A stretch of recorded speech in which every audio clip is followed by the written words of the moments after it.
찬송가 286장 되겠습니다. 찬송가 286장입니다. 날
그의 능하신 행동을 찬양하며 그의 지극히 위대하심을 따라 찬양하리로다.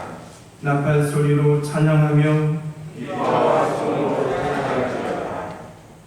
소고를 치며 춤을 추어 찬양하며 소나가 풍소로 찬양하리로다. 큰 소리 나는 재금으로 찬양하며 높은 소리 나는 제금으로 찬양하리로다. 호흡이 있는 자마다 여호와를 찬양할지어다. 할렐루야. 아멘. 전능하사 천들 만드신 하나님 아버지를 내가 믿사오며 그 아들 우리 주 예수 그리스도를 믿사오니 이는 성령으로 잉태하사 동정녀 마리아에게 나시고 본디오 빌라도에게 고난을 받으사 십자가에 못 박혀 죽으시고 장사한 지 사흘 만에 죽은 자 가운데서 다시 살아나시며 하늘에 오르사 전능하신 하나님 우편에 앉아 계시다가 저희로서 산 자와 죽은 자를 심판하러 오시리라. 성령을 믿사오며 거룩한 공예와 성도가 서로 교통하는 것과 죄를 사하여 주시는 것과 몸이 다시 사는 것과 영원히 사는 것을 믿사옵나이다.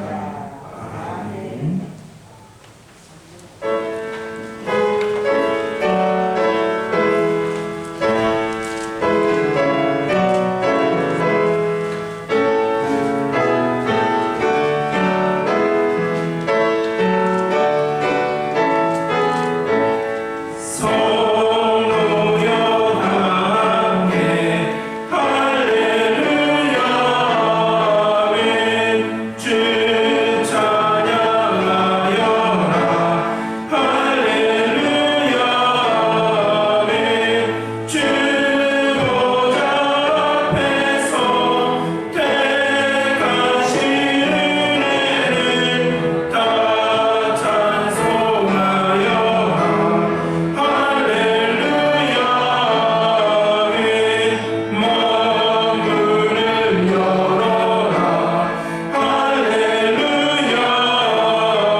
기도드리겠습니다. 여호와께 감사하라. 그는 선하시며 그 인자하심이 영원하미로다. 아멘. 하나님 감사합니다. 죄인으로 살아갈 수밖에 없었던 저희들입니다. 하나님 먼저 사랑하여 주시고 하나님의 자녀로 삼아 주시고 아버지 우리의 우편에서 항상 우리를 실족지 않고 우리의 삶 가운데서 인자하여 주시면서 우리를 돌봐주시는 하나님 은혜에 감사드립니다. 또한 저희가 하나님 말씀을 듣고 하나님께 예배드리고자 이 자리에 모였습니다. 아버지 한 주 동안에 하나님이 함께 하심에 감사의 기도와 또한 저희들의 불순종의 삶에 대한 자매와 회개의 기도 시간을 갖습니다. 아버지 어리석을 수밖에 없는 저희들을 더욱더 긍휼히 여겨주셔서 아버지 이 예배 동안에 또한 저희들의 삶 가운데서 아버지 늘 든든한 동반자 되시는 하나님만 믿고 나아가는 저희 만성교회의 모든 성도들 될 수 있도록 인도하여 주시옵소서. 항상 기뻐하라 쉬지 말고 기도하라 범사에 감사하라 하시는 하나님 아버지 저희들의 삶 가운데서 기쁨이 넘치지만은 않습니다. 오히려 기쁨보다 또한 원망과 불평과 그러한 삶이 더욱더 많을 때가 많습니다. 저희가 삶이 기쁨이 넘치지 못하면 저희들의 삶 가운데서 감사하지 못하기 때문입니다. 범사에 감사하라 하셨지만 저희들의 삶은 감사하지 못할 때가 너무 많습니다. 감사하지 못한 그 마음 가운데는 저희가 가지지 못한 것에 대한, 저희한테 주어진 것에 대한 하나님께 감사한 마음이 없기 때문입니다. 아버지, 애굽에서 노예의 삶을 살던 이스라엘 백성들이 자유를 얻었지만 물이 없어서 애국으로 다시 돌아가자고 했던 그 이스라엘 백성들처럼, 또한 그 배고픔 가운데서 만나와 메추라기를 주셨지만 더욱더 많은 것을 가지려고 했던 이스라엘 백성들처럼, 또한 약속의 땅인 가나안 땅에 들어가서 감사함으로 살아가야도 모자라지만 오히려 풍요의 신, 또한 더욱더 가지려는 욕심, 그 탐심으로 죄악과 불순종의 삶을 살았던 그 이스라엘 백성들처럼 저희들이 지금 살고 있는 이 삶이 그 불순종의 삶, 감사하지 못한 삶임을 고백합니다. 아버지, 저희들 더욱더 감사하며 나아갈 수 있는 삶으로 인도하여 주시옵소서. 저희들에게 주어진 그 모든 것이 저희들의 힘으로 얻어진 것이 아닌 하나님이 함께 하시고 하나님이 허락하여 주셨음에 저희들이 가지고 누리고 있음을 감사하게 하여 주시옵소서. 아버지, 자녀가 없는 그 가정에서는 자녀를 얻음으로써 감사를 드리고 또한 그 가지지 못한 것에 대한 감사함을 드리고 있습니다. 아버지, 또한 저희들 자녀를 쉽게 얻었다고 생각하면서 하나님께 감사하지 못하고 저희 자녀보다 더욱더 잘나고 그러한 자녀들을 더욱더 부러워하면서 저희들 또한 그 가족에서 불평과 또한 다툼과 그런 많은 모습들이 보여지고 있는 한국의 지금 사회의 가정입니다. 아버지, 저희들 너무나 하나님께 감사하지 못하고 나아가는 그 모습 가운데서 하나님께 불순종의 삶으로 이어짐을 알게 하여 주시옵소서. 아버지, 저희들이 감사하며 나아갈 때는 저희들 가진 것 또한 저희들의 그 욕심, 하나님을 향하지 못하는 그러한 모든 것들을 내려놓을 수 있는 저희 만성교회 모든 성도님들 삶이 될 수 있도록 인도하여 주시옵소서. 아버지, 그래서 작은 것에 감사하고 주어진 것에 감사하고 저희가 가지지 못한 것에 대한 욕심을 내려놓고 오직 하나님이 주신 그 모든 것에 감사하며 나아가는 저희 만성교회 성도님들로 인도하여 주시옵소서. 또한 저희들 힘들고 지칠 때가 많습니다. 그러한 고통의 시간도 또한 고난의 시간도 저희들 더욱더 쉬지 말고 기도하라는 하나님의 그 음성으로 알아듣고 더욱더 감사함으로 나아가며 또 힘든 시간도 이겨낼 수 있는 그런 귀한 만성교회 성도님들 삶으로 인도하여 주셨고, 그래서 우리 만성교회 모든 성도님들 삶이 범사에 감사하며 항상 기쁨이 넘치는 삶이 되도록 하나님 함께하여 주시옵소서. 하나님, 저희들 또한 만성교회에서 신앙생활을 할 수 있게 됨을 감사드립니다. 아버지, 더욱더 큰 교회, 더욱더 많은 성도님들이 모여있는 그 어떤 교회보다 이 만성교회가 너무 좋고 감사합니다.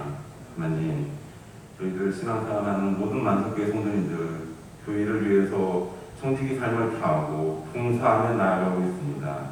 아버지, 이 가운데서 더욱더 믿음을 더욱더 돋아주시고 말씀이 넘치는 교회 또한 구제와 성조를 잘하며 이웃사랑을 섬기며 하나님을 온전히 섬기는 귀한 만성교회가 될 수 있도록 하나님 인도하여 주시옵소서. 아버지, 이러한 만성교회를 이끌어가시는 또한 임모세 목사님을 위해서 기도합니다. 더욱더 하나님 말씀을 선포하는 그 가운데서 하나님 말씀을 온전히 따르며 또한 성도님들을 위해서 더욱더 사랑으로 더욱더 다가가고 더욱더 말씀을 온전히 전해주고 그런 가운데서 서로 하나 될 수 있는 귀한 만성교회 공동체로 이끌어갈 수 있는 귀한 목자 될 수 있도록 하나님 함께하여 주시옵소서. 아버지, 오늘도 저희들 이렇게 함께하는 그 성도들이 있습니다. 또한 함께하지 못한 성도님들 있습니다. 하나님, 더욱더 어디서든 함께하여 주시옵고 힘든 것을 온전히 회복시켜 주시옵고 정신적인, 육체적인 모든 걸 회복시켜 주셔서 더욱더 저희들 한자리에 모여서 예배드릴 수 있도록 하나님 인도하여 주시옵소서. 하나님 저희가 온전히 하나님 말씀을 붙잡고 다음 주 동안 나아가고자 합니다. 그 말씀을 붙잡는 그 가운데서 저희들 감사 넘치는 삶, 기쁨 넘치는 삶이 될 수 있도록 하나님이 우리의 삶 가운데서 늘 함께하여 주시옵기를 믿사오며 사랑이 많으신 예수님 이름으로 감사하며 기도드렸습니다.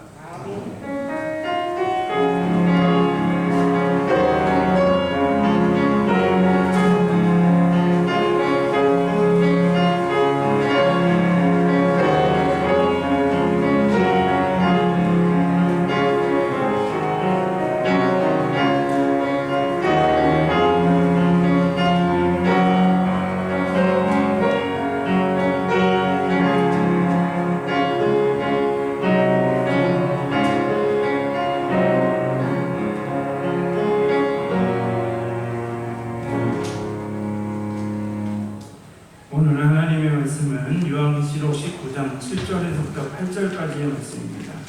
요한계시록 19장 7절에서부터 8절의 말씀 우리 다 같이 합독하시겠습니다. 우리가 즐거워하고 크게 기뻐하며 그에게 영광을 돌리세. 어린 양의 공인 이야기를 얻고 그의 아내가 자신을 준비하였으므로 그에게 빛나무 깨끗한 세마포 옷을 입도록 허락하셨으니 이 세마포 옷은 성도들의 옳은 행실이로다. 아멘. 하나님 감사합니다. 이렇게 거룩한 주일을 맞이하여 하나님을 예배하기 위해 주의 말씀을 듣기 위해 이 자리에 나왔습니다. 하나님 우리에게 말씀하여 주시고 우리가 주님의 말씀을 깨닫게 하시고 순종하는 삶을 이루어갈 수 있도록 인도하여 주옵소서. 같은 시간에 우리 어린이부와 중고등부에게 말씀을 전하시는 선생님들에게도 말씀의 능력을 허락하여 주셔서 우리 다음 세대들도 말씀으로 더욱더 성숙해하고 성장해 나가는 우리 다음 세대들 될 수 있도록 인도하여 주옵소서. 이 모든 말씀 사랑이 많으신 우리 주 예수 그리스도 이름으로 기도드립니다. 아멘. 오늘 우리가 요한계시록 설교를 이어서 27번째 시간으로 우리가 요한계시록 19장 1절에서부터 16절의 말씀을 중심으로 묵상하고자 합니다. 요한계시록 17장과 18장을 보시면 하나님은 바벨론, 하나님을 대적하는 세력들을 심판하시고 멸하시는 것을 우리가 살펴봤는데요. 오늘 이 요한계시록 19장부터는 어린 양의 혼인잔치를 베풀어 주시는 본문이 나옵니다. 예수님께서 이 땅에 오실 때 심판의 재림의 날은 심판의 날인데 이때는 하늘에서는 어린 양의 혼인잔치가 이루어지고 땅에서는 바벨론이 심판을 받아 멸망을 받고 있음을 성서는 말하고 있는 것이죠. 자, 우리가 이 요한계시록 19장을 보시면 우리가 할렐루야라는 이 단어가 나오죠. 우리 성도님들 다 아실 겁니다. 할렐루야가 이 신약 성경에서 4번 나오는데요. 오늘 이 요한계시록 19장에 4번이 다 나옵니다. 자, 할렐루야가 무엇입니까? 할렐루야는 히브리어 할라, 찬양하라, 루, 당신, 야의 하나님. 이 할렐루야의 뜻이 무엇입니까? 당신의 하나님을 찬양하라, 당신의 하나님을 감사하라라는 뜻을 가지고 있죠. 우리가 하나님을 예배 가운데 찬양할 때뿐만 아니라 삶 속에서 하나님의 말씀이, 약속이, 하나님의 은혜가 이루어질 때 우리는 하나님을 높이고 하나님께 감사하고 싶을 때 우리는 할렐루야라고 하나님께 찬양과 영광을 돌리게 됩니다. 이 할렐루야는 하나님을 높이고 감사하는 단어인데요. 그러면 우리는 언제 이 할렐루야를 더욱더 고백해야 됩니까? 첫째로 하나님의 구원의 은혜. 하나님께서 나를 구원해 주셨다는 은혜를 고백할 때 우리는 할렐루야라고 하나님께 감사와 영광을 돌려야 한다는 것이죠. 요한계시록 19장 1절을 보시면 이 후에 내가 들으니 하늘의 허다한 무리의 큰 음성, 하늘의 그 성도들이, 허다한 성도들이 큰 음성 같은 것이 있어 이르되 할렐루야, 구원과 영광과 능력이 우리 하나님께 있도다라고 성서는 말하고 있습니다. 지금 사도 요한은 하늘에서, 하늘 예배에서 허다한 무리들, 많은 성도들이 큰 소리로 외치는 소리를 듣게 되죠. 그것이 무엇인가? 구원과 영광과 능력이 하나님께 있음을 선포하고 선언하고 있는 것입니다. 당시에 사도 요한의 당시 로마 제국의 통치를 받았던 자들, 로마 황제는 어떻게 얘기했습니까? 구원과 영광과 능력이 하나님이 아닌 이 로마 황제 내 자신에게 있다.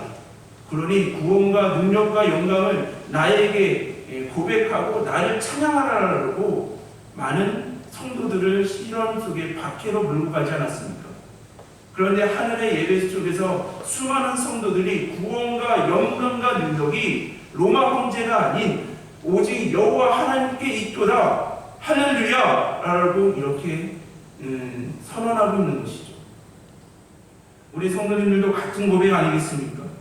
죄와 허물로 인해서 죽을 수밖에 없는 나를 구원해 주시고 제사함의 은혜를 주시고 나를 하나님의 자녀 삼아 주신 것은 오직 하나님의 은혜임을 고백하기에 우리가 구원의 은혜를 고백할 때마다 할렐루야 라고 하나님을 찬양할 수밖에 없다는 것이죠. 우리 성도님들 우리 다 같이 한번 하나님을 한번 찬양하도록 하겠습니다. 제가 구원과 영광과 능력이 오직 여호와 하나님께 있도다 라고 하면 우리 성도님들이 할렐루야라고 우리의 믿음의 고백을 하나님께 드리시기를 바랍니다. 구원과 영광과 능력이 오직 여호와 하나님께 있도다. 할렐루야. 이게 하늘 예배에서 허다한 무리들이 하나님께 찬송하는 고백이라는 것이죠. 자, 두 번째는요, 하나님의 공의로운 심판을 우리가 고백할 때 할렐루야라고 고백한다는 것이죠. 요한계시록 19장 2절에서부터 3절을 보시면요, 그의 심판은, 우리가 구원은 곧 심판이잖아요.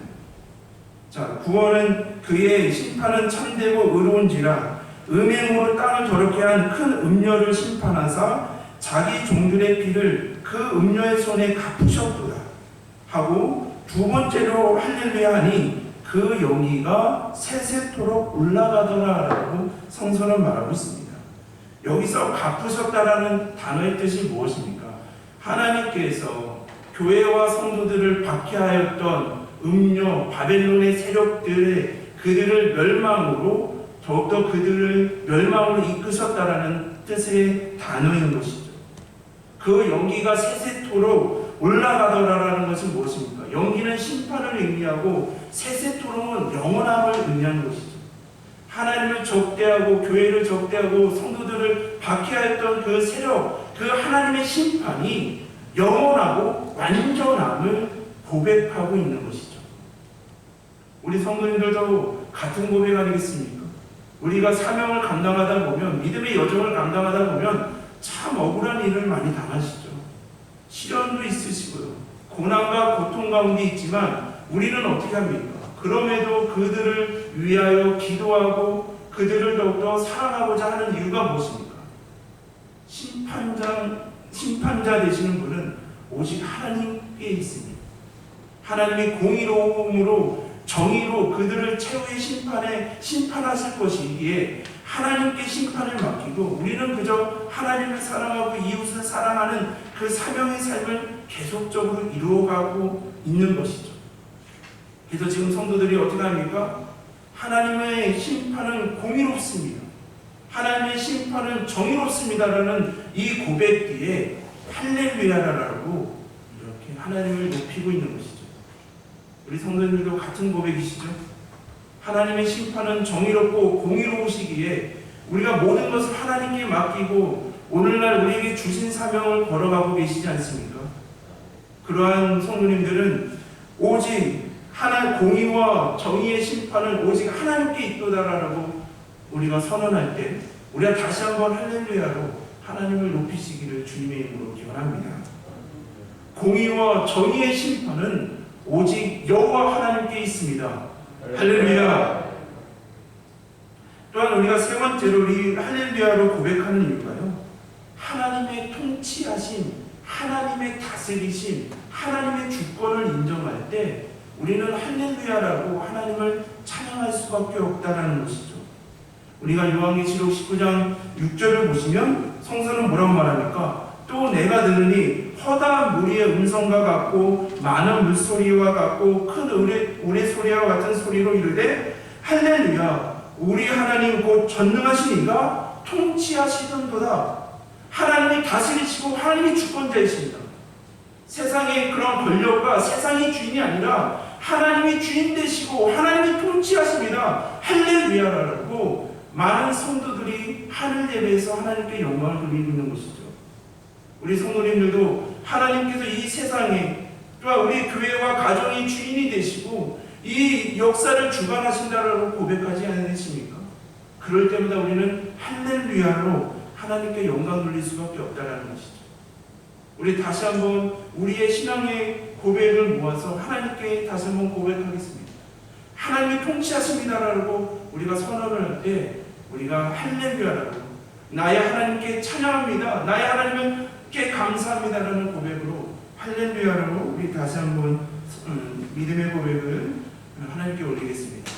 하나님이 통치하시고 다스리십니다. 할렐루야. 이러한 하늘의 예배의 싸움인데 할렐루야로서 하나님께 영광 돌리고 있는데요.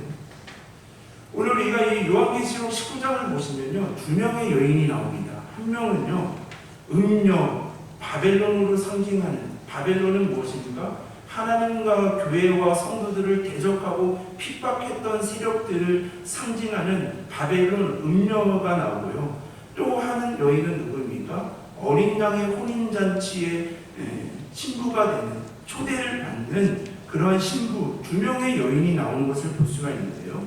요한계시록 19장 2절을 보시면 음행으로 땅을 더럽게 한 큰 음녀를 심판하사라라고 말하고 있습니다.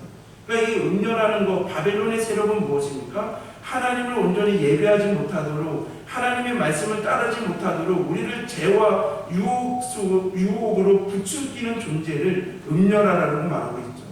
이 여기서 음행으로 이끌어간다라고 하는데요. 이 음녀는 또한 특별히 성적인 타락과 쾌락으로 우리를 추구해가고 있다라는 것이죠. 우리 성도님들 어제 서울에서 퀴어 축제라는 것이 있었습니다. 날이 좋았을 성소수자를 위한 축제이지만 정말 하나님의 말씀에 하나님의 뜻에 반하는 그러한 축제가 더욱더 서울시에서 계속적으로 매년 이루어지고 있습니다. 뿐만 아니라 이번 주에도 정말 가슴 아픈 그러한 소식들, 뉴스들이 우리 안에 많이 있지 않았습니까? 이러한 그 쾌락의 추구들, 음행, 이러한 것들은 다 그 배후에는 이 음녀, 바벨론의 세력이 있음을 우리가 온전히 고백하며 우리가 그 음녀와 바벨론의 세력들을 깨트리고 승리하기 위해서 우리는 더욱더 기도로, 말씀으로 붙잡아야 됨을 성서는 분명히 말하고 있는 것이죠. 그런데요, 오늘 또한 이 음녀뿐만 아니라 요한계시록 19장에는 어린 양의 혼인잔치에 참여하는 신부가 나오는데요. 이 신부를 우리가 이해하기 위해서는요, 유대인들의 결혼 풍습을, 결혼 절차를 우리가 살펴보아야 합니다. 유대인들은요, 정말 이 결혼의 절차가 이렇게 된다고 합니다. 크게 세 가정으로 이루어지는데요. 신랑과 신부가, 남녀가 서로의 절기 때마다 이렇게 만나서 눈이 맞게 되면 먼저 신랑이 자신을 대변해 줄 수 있는 친척과 함께 포도주 한 그릇을 담을 수 있는 가죽 부대와 금과 서약서를 가지고 자신이 결혼하고자 하는 또 신부의 집에 간다라고 합니다. 그래서 신부의 아버지를 만나서 이렇게 얘기를 하는 것이죠. 나는 어느 지파의 누구이고 어떠한 일을 하고 어떠한 사람입니다라고 설명을 하겠죠. 그래서 신부의 아버지가 그래, 이 사람이면 내 딸을 주겠다라고 결혼을 승낙을 하게 되면 그때 신부 앞에서 그 신랑이 써온 서약서를 낭독을 하는데 그때 신부의 아버지와 신부가 그 서약서를 함께 듣는다는 겁니다. 그 서약서의 낭독이 끝나면 그 가지고 온 포도주 가죽 부대에 한 그릇을 채워서 반잔은 신부가 마시고 두세 방울의 포도주는 그 서약서에 떨어뜨려서 이 서약대로 피로 맺은 이 서약대로 우리는 이러한 약속대로 잘 살겠습니다라는 것으로 한 다음에 신랑이 그 남은 반잔의 포도주를 마신다라는 것이죠. 이러한 절차가 더욱더 우리가 알고 있는 정혼이라는 것이죠. 우리가 성서에서 정혼이라고 하면 누가 가장 먼저 생각나십니까? 요셉과 마리아가 정혼 상태인 것이죠. 이러한 상태입니다. 근데 여기서 끝나는 것이 아니라요. 여기서 어떻게 합니까? 신랑은 신부에게 내가 멀지 않아 다시 신부 자신을 데리러 오겠습니다라고 글을 쓰고 말을 하고 그 신부의 집을 떠난다라고 합니다. 근데 그 기간이 뭐 멀지는 않지만 언제인지는 아무도 모른다라는 것이죠. 신랑이 내가 언제 몇 월 며칠 날 당신을 데리러 오겠습니다라고 확실히 말을 못하는 이유가요. 그것의 권한은 신랑이 있는 것이 아니라 신랑의 아버지께 있었다라는 것이죠. 그래서 약 1년 정도 신랑은 어떻게 합니까? 신랑과 신부가 살 거처를 준비하는 것이고 신부는 우리말로 신부 수업을 하게 된다고 합니다. 그래서 신랑의 아버지가 신랑이 더욱더 서로의 새로운 부부가 살아갈 거처가 잘 만들어지고 한 가정의 가장으로 잘 이렇게 준비되었다라고 한다면 가서 신부를 데리고 오라라고 말을 한다는 것이죠. 이런 얘기를요, 우리가 요한복음 14장 1절에서부터 3절을 한번 보시겠습니다. 예수님께서 제자들에게 하신 말씀인데요, 우리가 유대인들의 결혼 풍습을 보시면 이 말씀이 더욱더 다가오게 되죠. 요한복음 14장 3절을 보시면 14장 1절에서부터 3절을 보시면 너희는 마음에 근심하지 말라. 하나님을 믿으니 또 나를 믿으라. 내 아버지 집에 거할 곳이 많도다. 그렇지 않으면 너희에게 이르렀으리라. 내가 너희를 위하여 거처를 예비하러 가노니. 우리가 어린 양의 혼인잔치라고 했을 때 어린 양을 누구로 우리는 고백합니까? 예수 그리스도를 고백하지 않습니까? 예수님께서 내가 너희를 위하여 거처를 예비하러 가노니 3절에 뭐라고 말합니까? 가서 너희를 위하여 거처를 예비하면 내가 다시 와서 너희를 내게로 영접하여 나 있는 곳에 너희로 있게 하리라. 아멘. 예수님께서 제자들에게도 이런 유대의 결혼의 풍습에 비해서 내가 먼저 하늘의 나라에서 영원히 나의 신부가 되는 교회와 성도들과 영원히 거할 처소를 주님께서 준비하신다라고 제자들에게 말씀하신다는 것이죠. 그런데 우리가 성서를 통해서 고백하는 것이 무엇입니까? 주님께서는 다시 오시는데, 주님께서는 이 땅에 오시는데 재림의 때는 누구만이 아십니까? 마치 신랑의 아버지에게 권한이 있었던 것처럼 오직 여호와 하나님께만 있음을, 오직 여호와 하나님께만 예수님의 다시 오시는 그 날짜를 아심을 성서는 분명히 말하고 있는 것이죠. 이렇게 하였을 때 이제 신랑이 기쁜 마음으로 신부를 데리러 가지 않겠습니까? 정혼을 한 지 1년 가까이 떨어져 있으니 얼마나 보고 싶었겠습니까? 그래서 신랑이 신부의 마을에 가서 친구들과 함께 가서 이러한 소문을 낸다고 합니다. 신랑이 왔다. 그래서 성서는 뭐라고 말합니까? 종종 신랑을 맞이한다라고 얘기를 하죠. 기다렸던 신부의 입장에서는 기다렸던 신랑이 그 마을에 도착하면 얼마나 기쁜 소식, 복음이었겠습니까? 이렇게 하였을 때 이제 신랑이 신부를 자신이 살 거처에 가서 이렇게 하룻밤을 지내고 그 신부는 깨끗하였다라고 선언을 하면 그때부터 혼인잔치가 일주일 정도 지속된다고 합니다.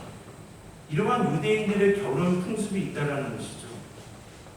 자, 이렇게 하였을 때 우리가 잘 생각해 보시면 어린 양의 혼인잔치에 참여하는 신부, 또한 우리의 결혼식을 생각해 보시면요, 신부의 특징은 크게 두 가지라고 성서는 말하고 있습니다. 첫째는요, 신부는 기뻐한다는 것이죠. 우리 성도님들 결혼하실 때 다 기쁘셨죠?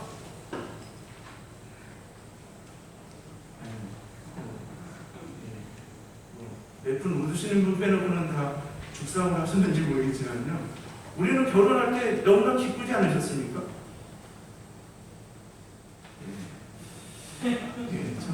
저는 기뻤습니다. 자, 그런데요, 신부는 기뻐한다라는 것이죠. 그런데요, 신부의 기쁨은 기다림의 기쁨입니다. 왜냐하면 음녀는, 우리가 요한계시록 19장에는 음녀와 신부가 나온다, 두 여인이 나온다 그랬잖아요. 음녀는 무엇입니까? 세상의 주인이 되고 지금 쾌락과 즐거움을 누리라라고 우리를 유혹하고 있다고 한다면, 신부의 기쁨은 어떤 기쁨입니까? 지금 이 땅에서 하나님의 말씀을 붙잡고 하나님의 사명을 감당하며 우리에게 주실 영원한 천국에서, 하나님 나라에서 주시는 기쁨을 기다리는 자들이 바로 신부들이라는 것을 우리가 알게 되는 것이죠. 우리가 이 요한계시록 19장 7절을 보시면 어린 양은 예수 그리스도로, 신부는 교회와 성도들을 의미함을 성도는 말하고 있죠. 이 신부가 기뻐하는 것이 무엇입니까? 어린 양의 혼인잔치, 어린 양의 혼인기약이 가까이 왔기 때문이라는 것이죠. 우리가 교회와 성도들이 신부임을 고백한다라고 한다면요, 어린 양의 혼인이 기약이 가까웠으므로 기뻐하는 것처럼, 이것은 무엇입니까? 우리는 마지막 때에 주님의 신부된, 어린 양의 신부가 될 성도들이라는 것이죠. 주님이 이 땅에 다시 오실 때 우리는 어린 양의 혼인잔치의 신부가 된 사람들이기에 우리는 이 땅에서도 기뻐하며 즐거워하며 나아갈 수밖에 없는 존재들이라고 성서는 말하고 있는 것이죠. 그래서 마태복음 22장 2절을 보시면, 천국은 마치 자기 아들을 위하여 혼인잔치를 베푼 임금과 같으니, 요한계시록 19장 8절을 보시면 어린 양의 혼인잔치에 청함을 받은 자들은 복이 있도다. 이 어린 양의 혼인잔치에 청함을 받은 그 신부는 참된 복을 가지고 있기에, 우리에게 생명이 있고 승리가 있기에 우리는 기뻐할 수밖에 없는 자들임을 성서는 말하고 있는 것이죠. 귀한 성도 여러분, 우리가 주님의 사명을 걸어갈 때 우리에게 고난과 어려움이 있을 수 있죠. 시련과 고통이 우리 속에 있습니다.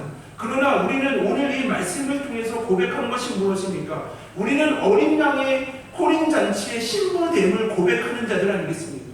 어린 양의 혼인 기약이 이르렀으니 크게 기뻐하고 즐거워했던 그 신부처럼 우리의 삶이, 우리의 사명이 더욱더 기쁨이 회복되고, 오늘 장로님의 기도처럼 감사가 회복되며 기쁨으로 우리의 사명을 감당해야 된다는 것이죠.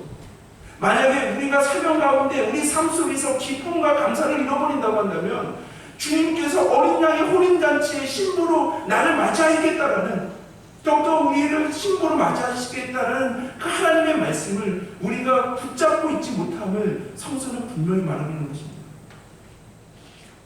우리는 주님이 오실 때 어린 양의 혼인잔치의 신부입니다. 그 혼인의 기약이 이르렀으니 우리가 이 땅에서 사명을 감당할 때 크게 기뻐하며 감사하며 사명을 감당하시기를 주님의 이름으로 기원합니다. 항상 기뻐하며 사명을 감당하는 것이 우리 그리스도인들의 사명 아니겠습니까? 또한 신부의 두 번째 특징이 무엇입니까? 신부는요, 순백의 드레스를 입지 않습니다. 깨끗한 옷을 입지 않습니까? 그런 것처럼 요한계시록 19장 8절을 보시면 그에게 빛나고 깨끗한 세마포 옷을 입도록 허락하셨으니, 신부에게는 이렇게 세마포 옷을 입도록 허락하셨으니, 이 세마포 옷은 뭐라고 말하는 것입니까? 성도들의 옳은 행실이로다라고 성서는 말하고 있습니다. 우리가 요한계시록을 잘 보시면 음녀들은 더욱더 화려한 옷을 입는 데 비하여 어린 양의 신부는 순백의 깨끗한 옷을, 세마포 옷을 입는다라고 말하고 있는데요, 세마포 옷이 뭐라고 말합니까? 성도들의 옳은 행실이라고 성서는 말하고 있습니다. 마치 이단들처럼 더욱더 새하얀 드레스를 입고 정말 그 교주들을 사랑합니다라고 그런 것이 아니라요, 세마포의 신옷은 성도들의 옳은 행위, 이게 무엇을 말합니까? 우리가 예수를 그리스도로 고백하는 믿음으로 구원을 받지만, 우리는 주님이 부르시는 날까지 사명을 감당하면서 예수님을 닮아가는 성화의 삶을 살아내야 된다는 것이죠. 하나님의 백성답게 구별된 자로, 거룩한 자로 깨어있는 삶을 살아내야 한다는 것이죠. 그러한 것이 세마포 성도들의 옳은 행실이라는 것이죠. 그래서 귀한 성도님들, 더욱더 우리가 하나님의 어린 양 예수 그리스도의 신부됨을 온전히 고백한다면요, 우리가 성도들의 옳은 행실, 하나님의 말씀을 붙잡고 하나님의 말씀에 순종하며 거룩한 삶으로 그 삶을 살아갈 때 어떤 시련과 고난이 물려온다더라도 혼인 기약이 이르렀으니 주님이 다시 오셔서 나를 귀한 신부로 맞이할 것이니 나를 감사와 기쁨으로 나아가야 됨을 성서는 분명히 말하고 있는 것입니다. 그러하기에 우리가 가장 기쁜 소식이 무엇입니까? 우리에게는 예수 그리스도가 다시 오신 예수님의 재림 소식이 가장 기쁜 소식 아니겠습니까? 예수님이 다시 이 땅에 오실 때 나를 신부로 맞이하여 주시고 나의 눈물을 닦아주시고 나의 억울함을 더욱더 풀어주시고 나의 엉망인 것을 풀어주시고 더욱더 우리를 생명과 승리로 이끄시기에 주님이 이 땅에 오시는 날이, 재림의 날이 우리가 가장 기쁜 날이고 기다리는 날 아니겠습니까? 그런데요, 잘 이렇게 보시면요, 우리가 그것을 고백하지만 우리가 사명을 감당하다 보면요 녹록지 않습니다. 우리 성도님들 세상에서 하나님의 말씀을 붙잡고 하나님을 사랑하도록 살아가다 보면요 여러 가지 시련과 어려움과 고난 가운데 있지 않습니까? 이스라엘 백성들도 마찬가지였고요. 더욱더 여러 가지 이스라엘 백성 성서에서 나오는 그런 사건 속에서요, 하나님의 말씀을 붙잡고자 할 때 시련과 고통이 왔을 때 하나님께서 하시는 방법이 무엇이냐면요, 하늘을 열어 하나님의 약속, 하나님에게 소망을 두게 하신다는 것이죠. 자, 그것이요 어디에 나오냐면요, 요한계시록 19장 11절을 보시면요, 로마의 압제, 지금 사도 요한 시대에는 로마의 압제로 인해서 또 고난과 박해를 받고 있는 시대 아니었습니까? 그런데 그가 하나님의 어린 양의 혼인잔치의 신부가 될 것임을 약속하면서 하나님께서는 어떠한 그림을 보여주시냐면요, 또 내가 하늘이 열린 것을 보니 보라, 백마와 그것을 탄 자가 있으니 그 이름은 충신과 진실이라. 그가 공의로 심판하며 싸우더라라고 말하고 있습니다. 그러니까 우리가 결혼식에는 신랑과 신부가 있는데, 신부는 교회와 성도들이라고 한다면 신랑은 어린 양 대신 예수 그리스도인데, 이 예수님이 누구인지를, 이 예수님이 어떠한 분인지를 구체적으로 얘기하고 있는데요, 11절에 보시면요 예수님을 뭐라고 말합니까? 충신과 진실이라고 말하고 있습니다. 충신은 무엇입니까? 충성이고 진실은 진리를 말하는 것이죠. 그러니까 이 예수님의 이름인데요, 충신과 진실인데요, 예수님은 복음의 진리를 전하시고 끝까지 하나님의 말씀에 충성함으로 십자가를 지시고 부활 승리하신 분이기에 예수님의 이름을 충신과 진실이라고 말하고 있는데요, 그 예수님께서 어떠한 역할을 하십니까? 그가 공의로 심판하며 싸우더라라고 말하고 있습니다. 그러니까 우리의 신랑 되시는 예수님은 하나님의 말씀을 온전히 전하시고 끝까지 충성하며 신실하신 분이신데, 그가 싸우더라는 이 단어가요 현재형입니다. 과거에도 성도들을 위해, 교회를 위해서 싸우셨고 지금도 우리를 위해서 싸우시고 앞으로도 싸우시는 분, 그분이 예수 그리스도라 있는데, 여기서 잘 보시면요 19장 11절을 보시면 보라, 백마와 그것을 탄 자가 있으니, 이 백마라 신마는 무엇을 의미합니까? 이것은 승리를 의미하는 것이죠. 그때 당시에 로마 제국의 장수들이 더욱더 전쟁에서 승리하고 돌아올 때, 개선을 할 때는요 장수들은 신마를 탔다라고 합니다. 신마를 탔다라고 하는 것은 그 전장에서 우리가 승리하였다는 것을 의미하는 것이죠. 그런데요, 우리가 이 요한계시록 19장 12절을 보시면요, 백마 탄 예수님, 승리하신 예수님의 모습은 어떠한 모습입니까? 그 눈은 불꽃 같고, 그 주님은 감찰하시는 분, 주님 앞에서는 드러나지 않는 것이 없음을, 우리가 주님 앞에서는 모든 제약이 다 드러날 수밖에 없지 않습니까? 왜냐하면 주님은 감찰하시는 분, 보고 계시는 분이심을 성서는 말하고 있죠. 또한 머리에는 많은 관들이 있는데, 그런 장수들이 개선을 할 때 승리를 몇 번 하였는가에 따라서 간의 수가 달라졌다는 것이죠. 그런데 예수님은 많다라는 것은 예수님이 우리를 위해 영적인 전쟁을 이루어가실 때 셀 수 없을 정도로 우리를 위해 싸우시고 영적인 전투에서 승리하시는 예수님이심을, 그분이 신랑 되시는 예수님이심을 성서는 말하고 있는 것입니다.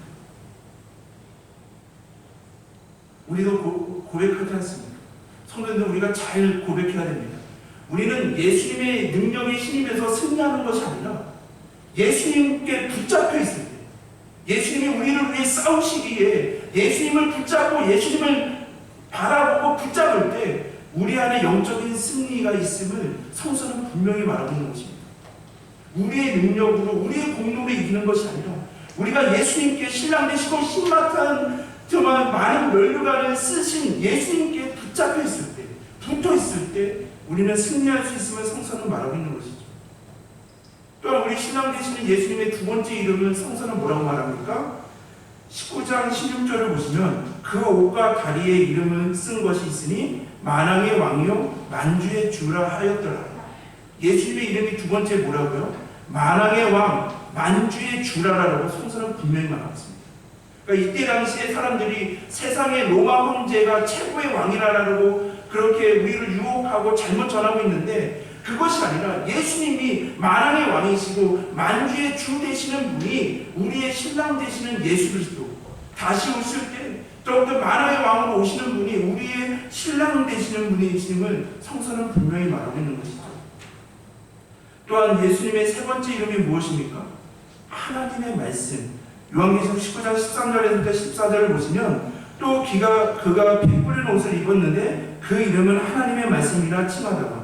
하늘에 있는 군대들이 희고 깨끗한 세마포 옷을 입고 백마를 타고 그를 따르더라라고 말하고 있습니다.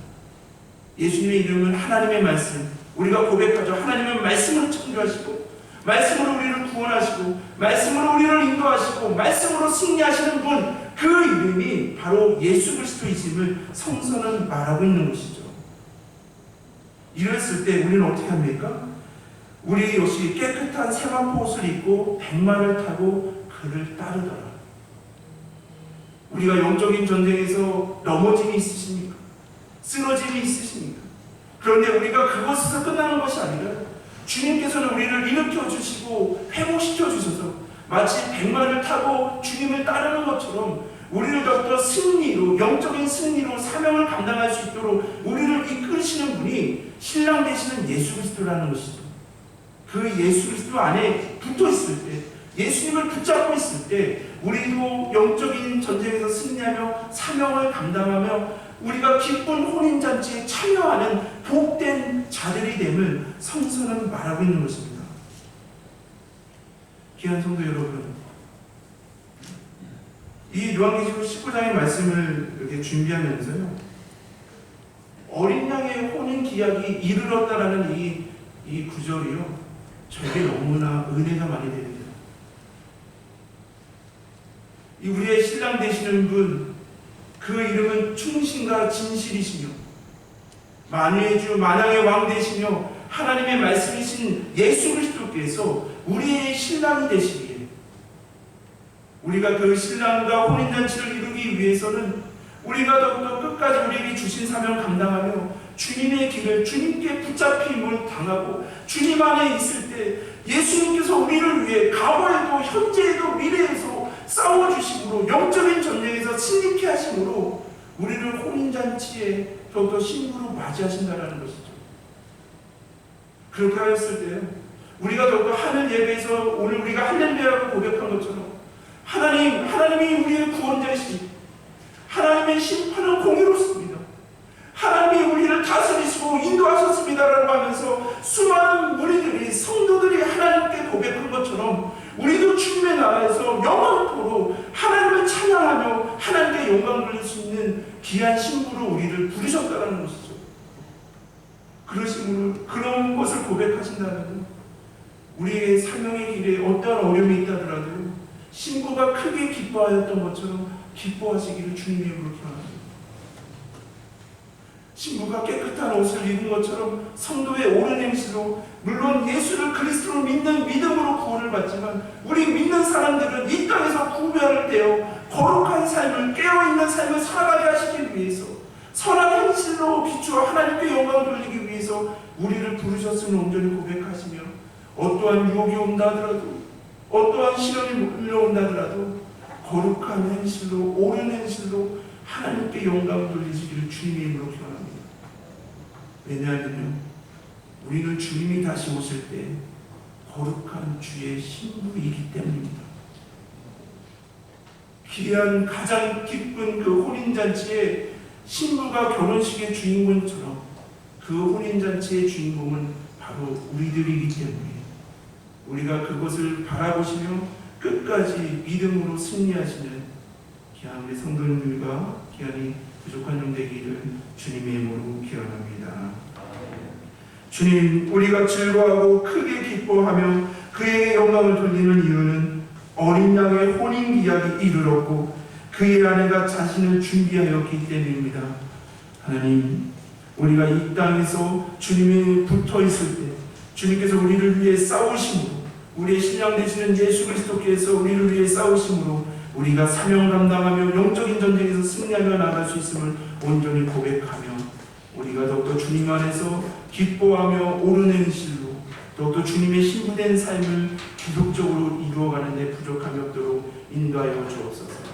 그러므로 우리가 하늘나라에서 이 땅에서도 하나님의 구원하심을 바라보며 할렐루야! 하나님의 통치하심을 우리가 고백하며 할렐루야라고 고백하며 하나님의 심판, 하나님의 다스리심을 고백하며 할렐루야라고 하나님을 높이고 하나님께 감사하는 그런 삶을 살아갈 수 있도록 이 땅에서도 할렐루야로 주님께 감사하며 주님의 나라에서도 영원히 하나님만을 찬양하며 하나님께 감사드리는 주님 귀한 성도의 삶을 이루어갈 수 있도록 성령 하나님께서 인도해 주실 것을 믿사오며 이 모든 말씀 사랑이 많으신 우리 주 예수 그리스도의 이름으로 기도드립니다. 아멘.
주님과 함께 있으므로 우리는 영광 할렐루야로 고백하며 나아갈 수밖에 없는 존재임을 고백하며 기쁘고 옳은 행실로 나아갈 수 있도록 인도하여 주옵소서. 모든 것이 하나님의 것임을 온전히 고백하며 드려지는 이 예물이 더욱더 주님께서 복의 복을 더하사 이 예물을 통해 예수가 그리스도이심을 고백하는 자리에 귀하고 정직하게 쓰여질 수 있는 귀한 예물이 되게 하여 주옵시고, 믿음으로 여러 손길로 드려지는 이 예물 위에 주님께서 복의 복으로 더하여 주옵소서. 하나님, 이 예배를 준비하는 자로, 중보 기도하는 자로, 대표로 찬양인도와 반주와 찬양과 청소 등 더욱더 눈에 보이지 않는 봉사 등이 너무 많이 있습니다. 그 준비의 손길들, 헌신의 손길들 주님께서 동일한 은혜로 허락하여 주옵소서. 할렐루야. 주님을 찬양하며 주님께 감사드릴 수밖에 없습니다. 이 모든 말씀 사랑이 많으신 우리 주 예수 그리스도의 이름으로 기도드립니다. 아멘. 우리 옆에 앞에 분들과 평화 인사 나누시겠습니다. 샬롬, 주님의 평화를 드립니다. 샬롬, 주님의 평화를 드립니다. 우리가 올해 신약 성경 필사를 하고 있습니다. 지금 필사 신청자 중에서 3분이 벌써 필사를 다 하시고 제출해 주셨는데요. 올해 11월 20일까지 각 맡은 권을 필사해 주셔서 모아서 우리 합본으로 하나님께 봉헌하도록 하겠습니다. 그리고 이 아름다운 화분 우리 용만하는 과정에서 헌물해 주셨습니다. 감사합니다. 우리 다 같이 일어서서 우리 다 같이 결단의 찬송 찬송하시겠습니다.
지금은 우리 교회 머리가 되시는 주인이 되시는 예수 그리스도의 은혜와 하나님의 크신 사랑과 성령님의 감화 감동 교통하심이 어린 양의 혼인 기약이 이르렀으니 어린 양의 혼인 기약이 이르렀음을 온전히 고백하며 기쁨으로 옳은 행실로 주님의 준비된 신부로 나아가게 인도하고 믿음으로 고백하며 이 세상으로 나아가시는 귀한 성도들 머리 위에 지금도 영원까지 함께 하시기를 축원하옵나이다.